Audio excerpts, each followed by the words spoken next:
It is the final channel. Zanera side SPV Graphics. Bobi Wine bamusimbyewo oba bamwendosinze okukiikirira people power kuba president.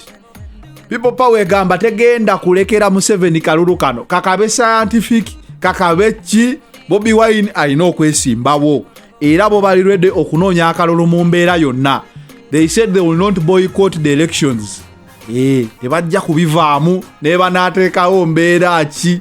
Naye ng'ate bo bakyagamba bajja kuba raare kuba bo bakkiriza nti raare yengeri yokka ey'okukampeyingamu ne batuuka ku muntu. People power ndowooza mukkiriza kati. Waliwo omulala gwempuliddeyo Joseph Kabuleta naye aggyeyo empapula agambye alangiridde agenda kwesimbawo kuba president. Kati abo babeera abantu basatu. Joseph Kabuleta,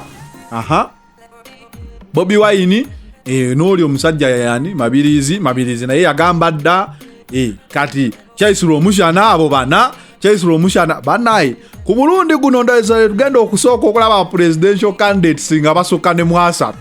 Simanyi kino kiba kiyamba ani. Malawi akalulu mujjukira tekaawera.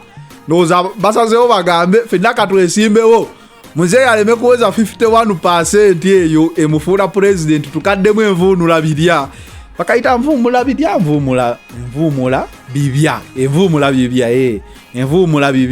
Kati abo nno simanyi gowa people power candidate wo ye Bobi Wine. Bataddewo task force egenda okunoonya. Omanyi buli omu avaayo n'agamba people power. Ni wa people power. People power. Kati bataddewo task force egenda okubanga eselectinga candidate kyo wa people power. Oyo gwe bateekako akakofiira akamyufu. Bobi Wine gwajja onoonyeza akalulu. Neze kyensaba people power nefuuke political party. It would make more sense if people power became a political party. For now, esobola okuba tekyasobola kufuuka political party ng'egenda mu kulonda. Naye as time goes on, tujja kwetaaga people power eno okufuuka political party. Olw'ensonga, with the political parties wabeerawo organization. With the movement, there is organization at the top, naye ate ku grassroots esobola obutakola bulungi. Nze nandowoozezza nti engeri ebibiina biri ebikadde gye bibaddewo byabakadde DP ani twandifunyeeyo the new Uganda. Ensi yonna weeweza emyaka 5 ku independence. Katuli mu 5 mu mmeka oba 5 mu 6, 5 mu 7 awo. It means there is a new generation. So a new generation ebadde nga teri mu politics would actually join the people power movement. Netufuna the new political elite class okusinga okubeera nga abantu baswinginga okuva mu biri ebibiina babeerewo for life.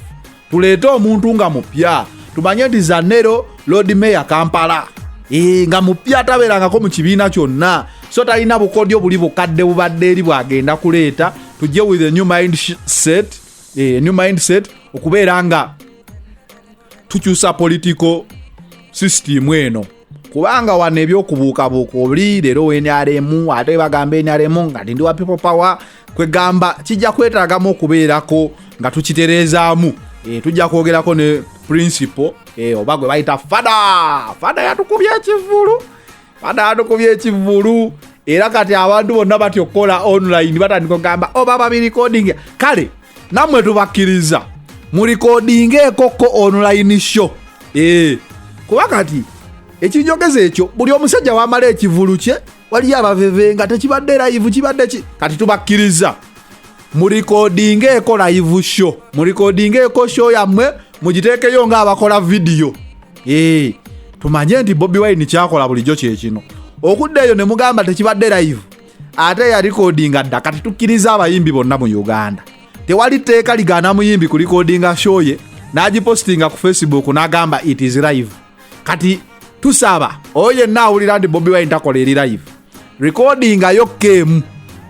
Recording ayokkemu ogyeditinga bulungi ogituteereeyo n'olwo lugwe tumanye nti kati Bobi Wine bulijjo kino kyakola.